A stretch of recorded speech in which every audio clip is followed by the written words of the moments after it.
दो जगह इसका वेटेज आ जाता है एटॉमिक स्ट्रक्चर का, ठीक है। तो सबसे पहले बोर्स के फॉर्मूला बताइए आपको क्या क्या है। Radius of nth orbit is 0.529 n square by z angstrom. Radius of nth orbit. Speed of electron in nth orbit. 2.18 into 10 to the power 8 n square by 7 6 z by n z by n per second है ना। हाँ z by n ये important है, बस ये जो factors है ना n square by z by n इनमें कंफ्यूज नहीं करना है। सम। हाँ जी, तो 10 to the power 8 नहीं था? नहीं 6 8 तो स्पीड ऑफ लाइट के आसपास आ जाएगा, विच इज नॉट पॉसिबल। अच्छा हाँ। और 10 की बार 8 करेगा तो सेंटीमीटर पर सेकंड होगा ना, अगर तूने पढ़ा है 10 अच्छा हाँ, यस सर, पर सेकंड में सेंटीमीटर पर होगा। सेकंड। हाँ, ji sir, ji sir. Speed of light से दूर रहते हैं, बस इतना समझना, इतना लॉजिक लगाना है, ठीक है। Energy of nth orbit is -13.6 z square by n square electron volt पर एटम या पर इलेक्ट्रॉन, ठीक है। इसको हमें कन्वर्ट करना हो जूल्स में तो 1.6 इंटू 10 की पावर -19 इतना इलेक्ट्रॉन वोल्ट पर एटम।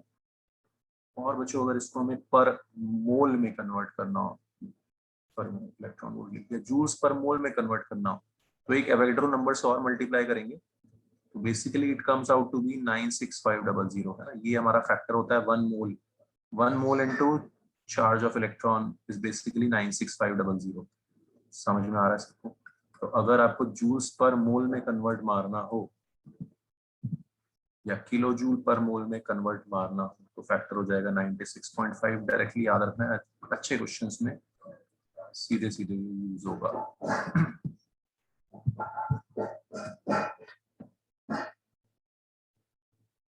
बात समझ में आ रही है बच्चों सबको?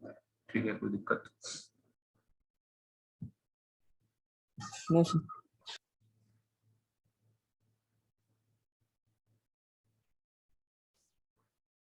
तो एक तो इसके क्वेश्चंस रहेंगे एनर्जी वगैरह के। हाँ, एनर्जी में एक रिलेशन और है। क्या रिलेशन है? पोटेंशियल एनर्जी और काइनेटिक एनर्जी में, ठीक है। तो टोटल एनर्जी जो आती है हमारी वो आती है potential energy plus kinetic energy. Potential energy होता है -k Q1 Q2। समझ में आता है सबको डेरिवेशन, ठीक है। Charge on nucleus and charge on electron. Charge on nucleus क्या होता है Ze, चार्ज ऑन इलेक्ट्रॉन क्या होता है -e, इसलिए पोटेंशियल एनर्जी बन जाती है -kZe²/r। अंडरस्टूड? काइनेटिक एनर्जी होती है हाफ mv स्क्वायर, और हाफ mv स्क्वायर और mv स्क्वायर किसके इक्वल होता है? डेरिवेशन mv²/r किसके इक्वल होता है? सेंट्रीब्यूटल फोर्स, और यहीं से डिराइव होता है बोर के फॉर्मूला, सेंट्रीब्यूटल फोर्स। और इसको इक्वेट मार देते हैं kZe²/r² को, फोर्स ऑफ अट्रैक्शन को। तो जो हाफ mv स्क्वायर की जगह आता है ये डेरिवेशन वाला पार्ट है। तो आपको डायरेक्ट रिजल्ट याद रखना है। रिजल्ट क्या है बच्चों की? पोटेंशियल एनर्जी डबल आएगी काइनेटिक एनर्जी के, और ये दोनों काइनेटिक एनर्जी। सर हाँ जी सर, ये पोटेंशियल एनर्जी ऐसे डायरेक्ट मतलब लर्न कर लेना है बस ऐसे? मैं बता रहा हूँ ऑलमोस्ट एकदम याद रखा, ठीक है। क्या याद करना है तेरे को अब कि पोटेंशियल एनर्जी तेरा डबल आएगा वैल्यू, ठीक है। टोटल एनर्जी का जो वैल्यू है उतना ही वैल्यू काइनेटिक एनर्जी का है, लेकिन प्लस में। समझ में आ रही बात? ये याद करना है अपने को। And potential energy is double.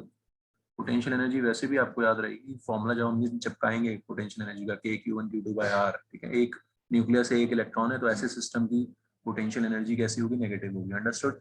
और मैग्नीट्यूड क्या आएगा उसका? डबल आएगा, ठीक है बच्चे। तो हाइड्रोजन में क्या सिस्टम है? सिस्टम ये है कि फर्स्ट शेल में एनर्जी, टोटल एनर्जी होती है हमारी -13.6 इलेक्ट्रॉन वोल्ट।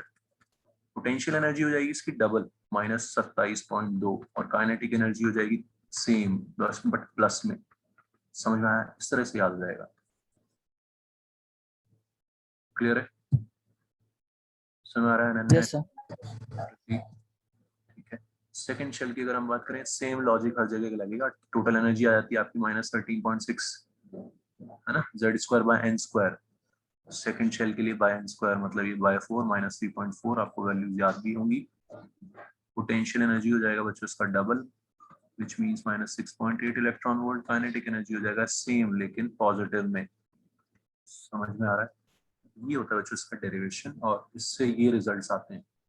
एक डेफिनेट रिलेशन आ रहा है, पोटेंशियल एनर्जी हमेशा डबल आ रही है काइनेटिक एनर्जी की, और काइनेटिक एनर्जी सेम आ रही है टोटल एनर्जी की, बट साइन उल्टा आ रहा है।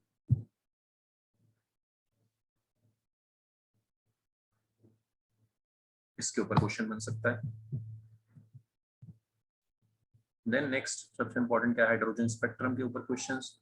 हाइड्रोजन स्पेक्ट्रम बताइए आपको, इलेक्ट्रॉन्स ग्राउंड स्टेट में होते हैं, कहीं से इनके ऊपर लाइट पड़ती है तो एक्साइट हो जाते हैं, औकात से बाहर चले जाते हैं। ग्राउंड स्टेट इज देयर औकात, फिर एक्साइटेड स्टेट में चले जाएंगे, first excited state, second excited state. ठीक है, तो first excited state means second level, second excited state means third level. औकात से बाहर आ जाएंगे, फिर वापस जब अपनी औकात पे जाएंगे, ठीक है, तो ऊपर जाने के लिए एनर्जी एब्जॉर्ब करते हैं, वापस आते हुए एनर्जी रिलीज करते हैं, रेडिएशन रिलीज करते हैं, एमिट करते हैं, they emit radiations while going back to ground state. ठीक है, जब वापस आते हैं तो जो रेडिएशन से रिलीज करते हैं उसको हम कलेक्टिवली क्या बोलते हैं, हाइड्रोजन स्पेक्ट्रम। क्या बोलते हैं, हाइड्रोजन स्पेक्ट्रम। समझ में आ रहा है सबको? फॉर्मूला जी सर। रेडबर्ग ने फॉर्मूला दिया वेवलेंथ निकालने का for transition from N2 to N1, higher से लोअर। ये हायर है, ये लोअर है। ठीक है, हायर से लोअर पे आने के लिए 4 से 1, 4 से 2, कोई भी ट्रांजिशन हो उसमें कितना वेवलेंथ निकलेगा, उसके लिए फॉर्मूला दिया रेडबर्ग ने। रेडबर्ग का वैल्यू 1.09678 into 10 की पावर 7 मीटर इनवर्स। ठीक है, हालांकि मेंस एग्जाम में तो दिया ही होता है, और जनरली आर की वैल्यू की जरूरत नहीं पड़ती। ठीक है, आर के टर्म्स में आंसर निकलवाते हैं, ऑप्शंस दिए होते हैं उस टाइप के, तो बहुत ज़्यादा जरूरत नहीं इसको याद करने की, बट यूज कैसे करना है वो आपको ज़्यादा इंपॉर्टेंट है। समझ आ रहा है बच्चों? ठीक है, तो किसी भी ट्रांजिशन के लिए आपको वेवलेंथ निकालना है, ये फॉर्मूला चिपका देंगे। हाइड्रोजन स्पेक्ट्रम को फिर हम क्लासीफाई करते हैं लाइमन सीरीज। लाइमन सीरीज में मंजिल क्या होती है, 1, ग्राउंड स्टेट पे आना है, कहीं से भी आना है।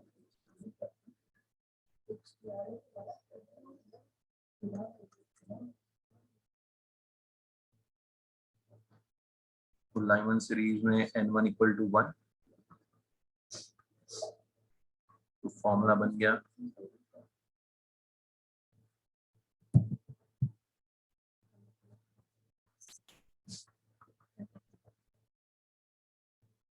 ठीक है। तो कहाँ से कूदेंगे, ऊपर से कूदेंगे, ऊपर मतलब 2, 3, 4, 1 से ज्यादा वैल्यू से कूदेंगे। ठीक, मैक्सिमम वेवलेंथ निकालने के लिए N2 मिनिमम होना चाहिए, क्योंकि एनर्जी और वेवलेंथ जो है इनवर्सली प्रोपोर्शनल होते हैं। एनर्जी और वेवलेंथ क्या होते हैं, इनवर्सली प्रोपोर्शनल। ठीक, तो मैक्सिमम वेवलेंथ मतलब मिनिमम एनर्जी गैप आएगा। मिनिमम एनर्जी गैप मतलब मिनिमम ट्रांजिशन से 3 से 2। ये ध्यान रखना है आपको, मैक्सिमम वेवलेंथ अगर पूछें लाइमन सीरीज की तो हम N2 क्या रख देंगे, मिनिमम।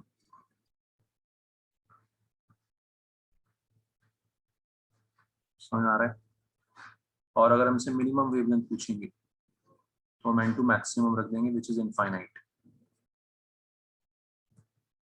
Understood everyone? ठीक है, तो वो मैक्सिमम वो मिनिमम वेवलेंथ हो जाएगी, और वो मैक्सिमम। इस तरह से हम निकालते हैं किसी भी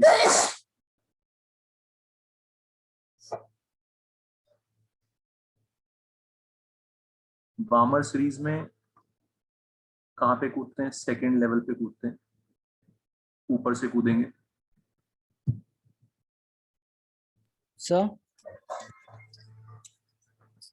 हाँ जी पूछो।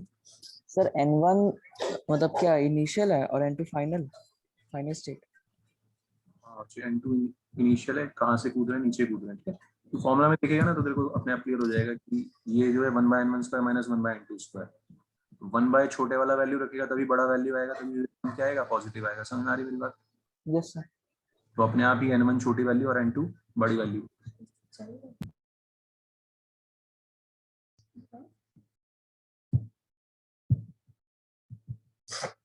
ठीक है, तो अपने आप कैसे भी आप फॉर्मूले को फिट करके रख दो, कोई दिक्कत नहीं है। वेवलेंथ ऐसे ही आप इनिशियल माइनस फाइनल करो, फाइनल माइनस इनिशियल करो, नेगेटिव भी आएगा तो भी आपको पॉजिटिव ही लेना है, ठीक है, कोई दिक्कत नहीं फॉर्मूले में, ठीक है जी। ऐसे चिपकाना है फॉर्मूला। बार्मर सीरीज में 2 पे कूदेंगे, ऊपर से कूदेंगे। मैक्सिमम वेवलेंथ के लिए n2 मिनिमम मतलब 3, ये आपको क्लियर होना चाहिए। इस पे क्वेश्चन काफी आते हैं जेईई में तो, maximum wavelength of Barmer series, minimum wavelength of line series, इस टाइप के क्वेश्चंस। समझ में आ रहा है सबको? ठीक।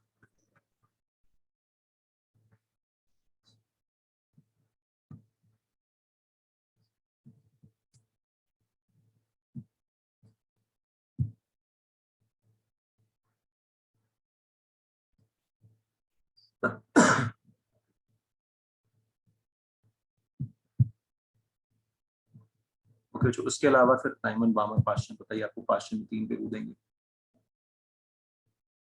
तो वेवलेंथ निकालना, और जब भी कूदेंगे तो n2 फिर ऊपर वाली, ऊपर से कूदेंगे तभी एनर्जी रिलीज होगी, तभी रेडिएशंस बनेंगी, तभी हाइड्रोजन स्पेक्ट्रम बनेगा। उसके बाद नंबर ऑफ लाइंस निकालने का फॉर्म क्वेश्चन आता है कि कितनी लाइंस बनेंगी, तो उसका सिंपल सा फंडा है। मान लिया हमें 6 से 1 पे कूदना है, सारी लाइमन गिन लो, सारी बामर गिन लो, सारी पास्चन गिन लो, ठीक है। 6 से 1, 5 से 1, 4 से 1, 3 से 1, 2 से 1, तो 6 to 1 अगर ट्रांजिशन हो रहा है, 6 स्टेट से ग्राउंड स्टेट पे आ रहे हैं, तो 6 - 1, 5 लाइमन सीरीज होंगी, लाइमन लाइंस होंगी। समझ में आ रहा है? 2 पे जब कूदेंगे उनको बामर लाइंस बोलेंगे। 2 पे कूदना, 6 से 2, 5 से 2, 4 से 2, 3 से 2, है ना। फिंगर्स पे काउंट कर लो, कैसे भी कर लो, डायरेक्ट फॉर्मूला चिपका दो, 6 - 2 बामर लाइंस। समझ में आ रहा है बच्चों? ठीक। Plus 6 - 3 Paschen lines. ऐसे ऐसे ये फॉर्मूला बनता है। अलग अलग भी पूछ अरे सकते नंबर ऑफ लाइन वाला फिर से बता दो। हैं। हाँ, 6 से 1, है ना, 6 से 1 पे आ रहे हैं बच्चे, ठीक है। तो क्या कितनी लाइमन लाइंस बनेंगी बता दो मेरे को, कितनी लाइमन पॉसिबल। लाइमन मतलब कहाँ पे कूदते हैं? 1 पे, ठीक है। Yes sir. तो फिंगर्स पे काउंट कर ले, 6 से 1, 5 से 1, 4 से 1, 3 से 1, 2 से 1, तो 6 - 1 आएगा। समझ में आ गया? Yes sir. बस ऐसे ही सब पे लगा दे। बामर मतलब 2 पे कूदना है, तो मैं क्या बोल रहा हूँ, नंबर ऑफ लाइंस निकालने के लिए सारी लाइंस निकाल लेंगे और उनको ऐड कर देंगे, लाइमन बामर पास्चन। क्योंकि अलग अलग भी पूछ सकते हैं, भाई बताओ बामर लाइंस कितनी बनेगी, ठीक। Yes sir. इस तरह से तो 5 लाइमन आ रही हैं, 4 बामर आ रही हैं, 3 पास्चन आ रही हैं, 2 ब्रैकेट आ रही हैं, 1 फंड आ रही है, जो भी आ रही है। टोटल लाइंस इस तरह से निकालते हैं ऐड करके, 5 4 3 2 1, ठीक है। क्यों बताया मैंने? ताकि अगर आपसे कोई अलग से पूछ ले कि भाई 6 से 1 में कितनी लाइमन लाइंस बनेगी, तो 5। सिर्फ लाइमन भी पूछ सकते हैं, टोटल भी पूछ सकते हैं। टोटल लाइंस निकालने के लिए ऐड कर देंगे, ठीक। 15 आ गई। टोटल लाइंस का फॉर्मूला बन जाता है n × n - 1/2। टोटल लाइंस का फॉर्मूला क्या आता है? n × n - 1/2, ठीक है। और अलग अलग लाइंस भी पूछ सकते हैं। इस तरह से भी क्वेश्चन आ सकता है कि 5 से 1 में आने में how many lines will lie in visible region. Visible region मतलब बामर सीरीज। समझते हो सब लोग ये चीज? लाइमन सीरीज में सबसे ज्यादा एनर्जी होती है, वो लाई करती है अल्ट्रा वायलेट रीजन में। ये भी याद रखना है आपको। समझ में आती बात सबको ये? ठीक है। बामर series lie in visible region, Paschen series lie in infrared reason, ठीक है। ये सबने पढ़ा होगा आप लोगों ने। रीजन का मतलब, ठीक है, ज्यादा खतरनाक, ज्यादा एनर्जेटिक लाइंस कौन सी हैं? इन लाइमन वाली। फिर धीरे धीरे एनर्जी जो है घटती जा रही है। All other lines line for infrared region, all other lines. बताओ कोई डाउट यहाँ तक? क्लियर है इतना सबको? Jyoti clear? Ananya any doubt? Yes sir.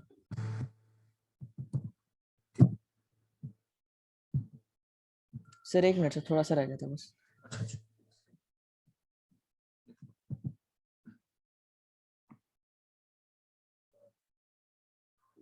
अलग अलग निकालना कितनी लाइंस किसकी और टोटल निकालना।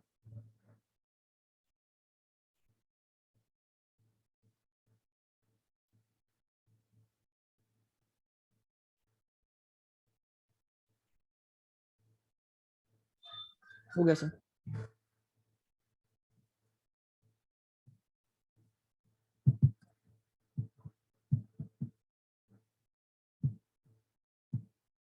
जैसे ये 6 क्वेश्चन है,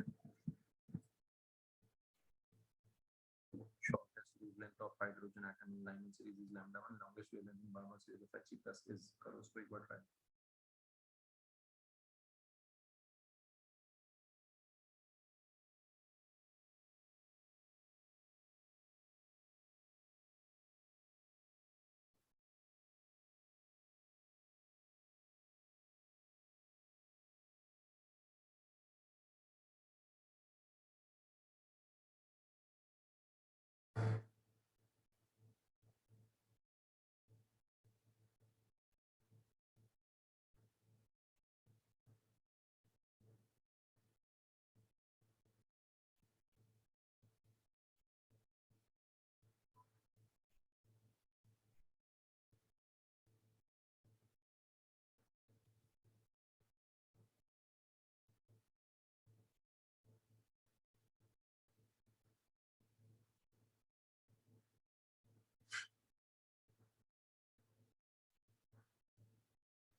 So D option.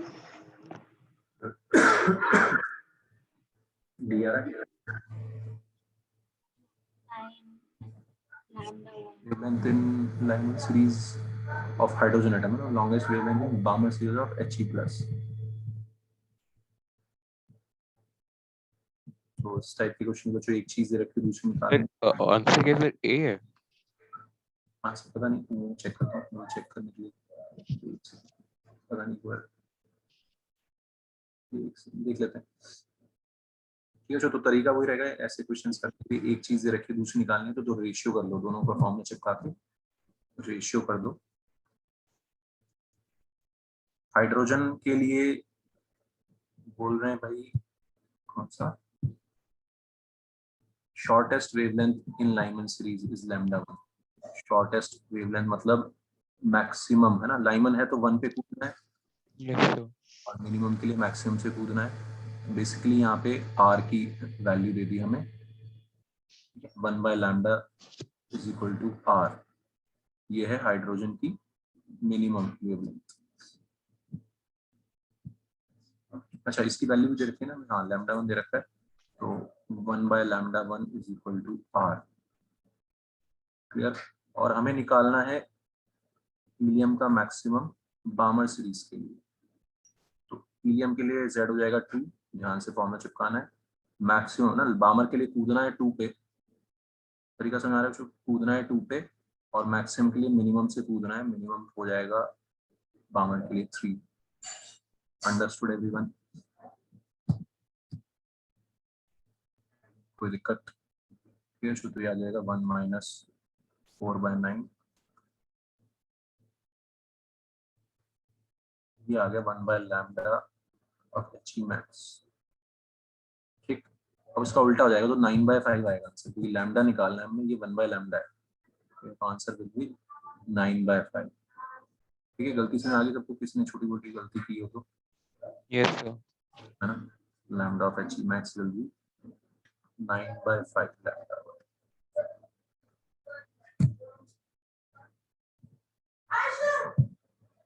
क्लियर है बच्चों? इस टाइप के क्वेश्चंस आपके दिमाग में एकदम क्लियर होने चाहिए, मिनिमम का मतलब क्या है, मैक्सिमम का मतलब क्या है, और इसके क्वेश्चंस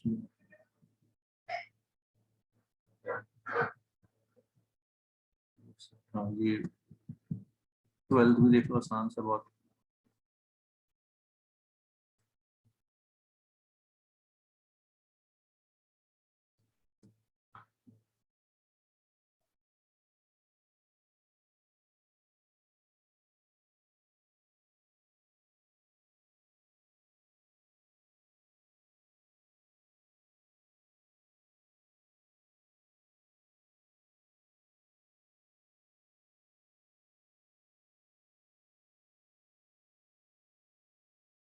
ठीक है, तो 0.529 इज बेसिकली, या फिर वो बोर्ड रेडियस है ना, बोर्ड रेडियस होता है A0 n square by z, formula है 0.529 n स्क्वायर बाय z। समझ में आ रही बात बच्चों? ठीक है, तो n मतलब 2 स्क्वायर बाय z, लिथियम के लिए 3 हो जाएगा, तो 4/3 नॉट। बहुत इजी क्वेश्चन।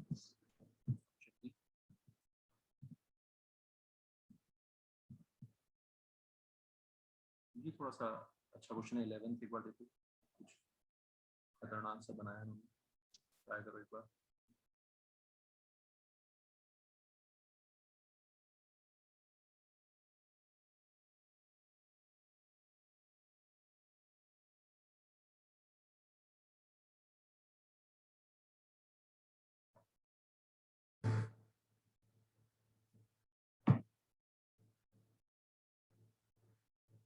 सर ए और सी।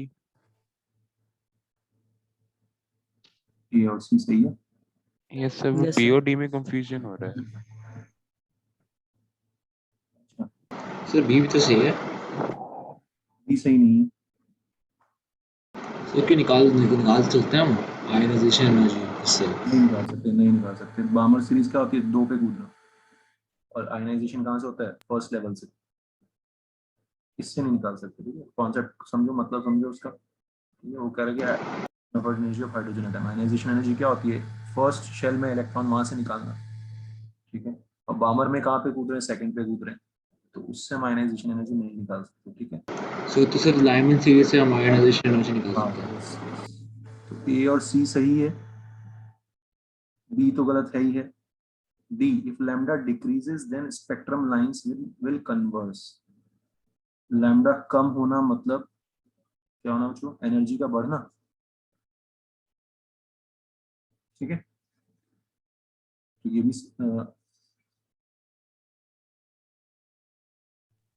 तो फिर ऑप्शंस भी मैच करे।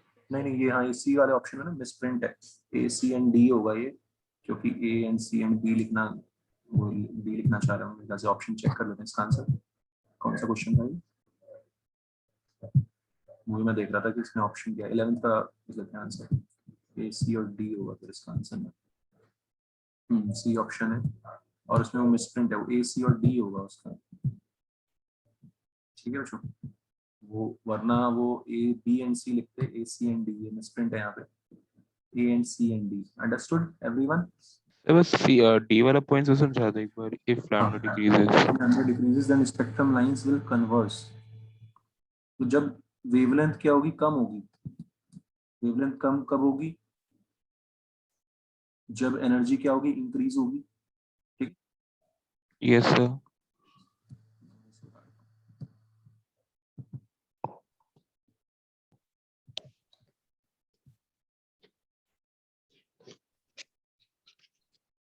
तो आपको ये तो पता ही है बच्चों, ऊपर जाते हैं तो लाइंस कन्वर्स होने लगती हैं। पता है सबको, एनर्जी लेवल्स मिक्स होने लगते हैं। ठीक, तो मान लिया 2 पे कूद रहे हैं, बामर सीरीज की ये लाइंस आएंगी, आएंगी। Yes sir.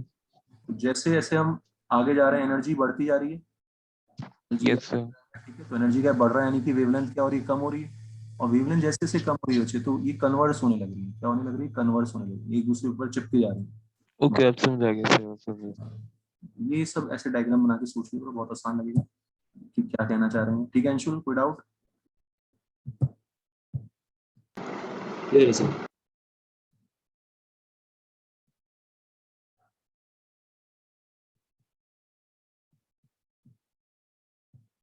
ठीक है, तो ये जो हमने देखा, इस पे ये सब कॉन्सेप्ट एक बार रिवाइज भी कर लेना आप लोग नेक्स्ट क्लास तक, ताकि हम इसके और क्वेश्चंस देखते जाएं सीधे।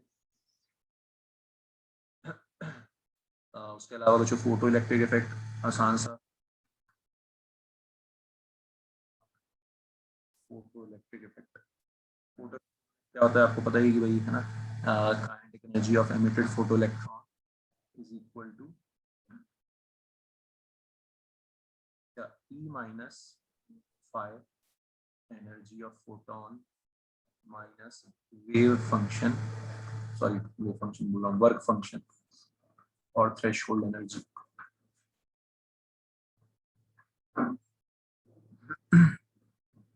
all right, तो kinetic energy is equal to h nu minus h nu naught, work function को h nu naught भी लिख सकते हैं, nu naught is threshold frequency। समझ में आती बात सबको ये? यस और क्या लिख सकते हैं, तीसरी फॉर्म ये हो गई इस फॉर्मूले की। किसी भी फॉर्म में हम फॉर्मूले को यूज कर सकते हैं, hc by lambda minus hc by lambda naught, where lambda naught is threshold wavelength। Clear है बच्चों? ठीक, तो सीधे सीधे आप लोगों को वो आता है फॉर्मूला एनर्जी ऑफ फोटोन का, वो आपने फिजिक्स में भी किया हुआ, 1240 by lambda in nanometer, shortcut है ना, gives energy in electron volt. किया है सबने ये फॉर्मूला, hc by lambda को हमने यस इस फॉर्म में डायरेक्टली याद कर लिया, 1240 by lambda in nanometer। ठीक है, तो अ लाइट having wavelength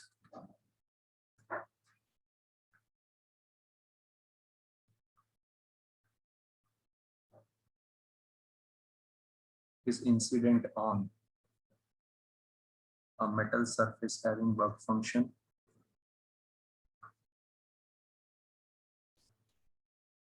एक ही क्वेश्चन में मैं आपको 3 फॉर्मूले बताऊंगा, याद रखना है इसको अच्छे से, फिजिक्स में भी किए होंगे आपने।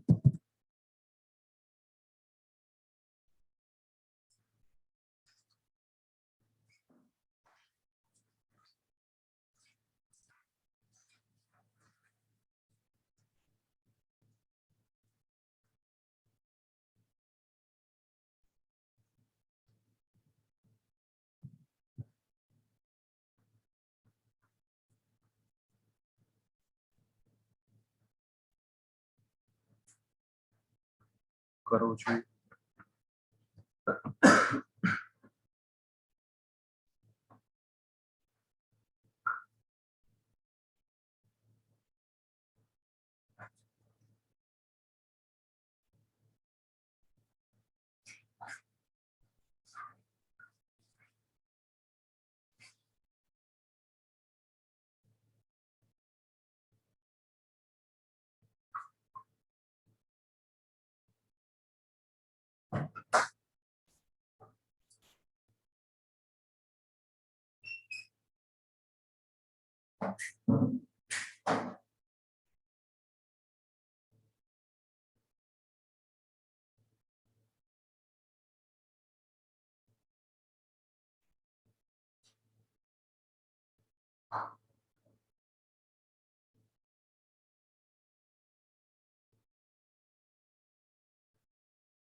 ठीक है बच्चों, तो क्या ई आ जाएगा आपका 1240 by 310, 4 इलेक्ट्रॉन वोल्ट। सिंपल है, कोई दिक्कत नहीं है। Kinetic energy of photo electron is understood everyone, E minus phi 2 electron volt आ गया सीधे। सबसे आसान तरीका होता है ये करने का, इलेक्ट्रॉन वोल्ट में निकाल ली काइनेटिक एनर्जी, अंडरस्टूड। उसके बाद बच्चों जो इलेक्ट्रॉन वोल्ट में एनर्जी होती है वही स्टॉपिंग पोटेंशियल हो जाता है, पता है सबको ये? कोई दिक्कत? क्लियर है Ananya? Same 2 volt will be the stopping potential. ठीक है, स्टॉपिंग पोटेंशियल क्या होता है? Potential required to stop electron, है ना। काइनेटिक एनर्जी उसकी 2 इलेक्ट्रॉन वोल्ट है। तो चेंज इन काइनेटिक एनर्जी आपको पता है, change in kinetic energy is charge into potential difference. तो 2 इलेक्ट्रॉन वोल्ट से 0 इलेक्ट्रॉन वोल्ट पे ले जाना है। फिर बच्चों 1 इलेक्ट्रॉन को तो 2 वोल्टेज हमें लगाना पड़ेगा। अंडरस्टूड? स्टॉपिंग पोटेंशियल होगा 2 volt. Also de Broglie wavelength का फॉर्मूला अगर आपने ये वाला पढ़ा हो, हालांकि बहुत अगर हम कैलकुलेशन करने बैठेंगे तो बहुत मुश्किल हो जाएगा, क्योंकि लैम्डा क्या होता है, डी ब्रोगली वेवलेंथ आपने पढ़ा है फॉर्मूला h/mv मोमेंटम। मोमेंटम की जगह हम रखते हैं √2 मास काइनेटिक एनर्जी।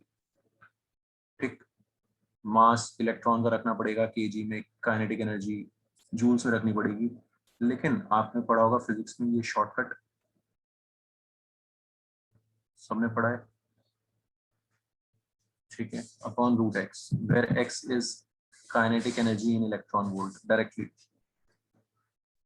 अगर ये याद है हमें तो सीधे हम ये सब चीजें आपको हेल्प करेंगी स्पीड बढ़ाने में, सीधे आंसर आ जाएगा। बताओ बच्चों कोई दिक्कत?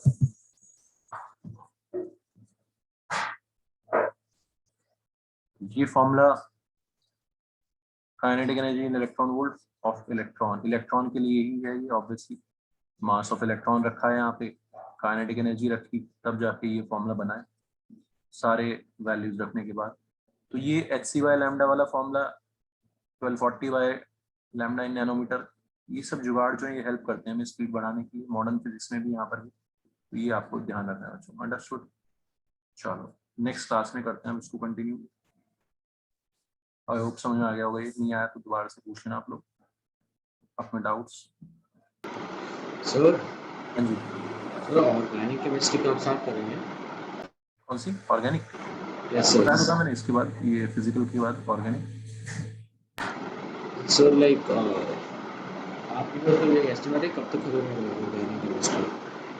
फिजिकल में मेरे ख्याल से और 3-4 चैप्टर है, अच्छा ठीक है सर। है ना? उसके बाद ऑर्गेनिक। ठीक है, ठीक है सर।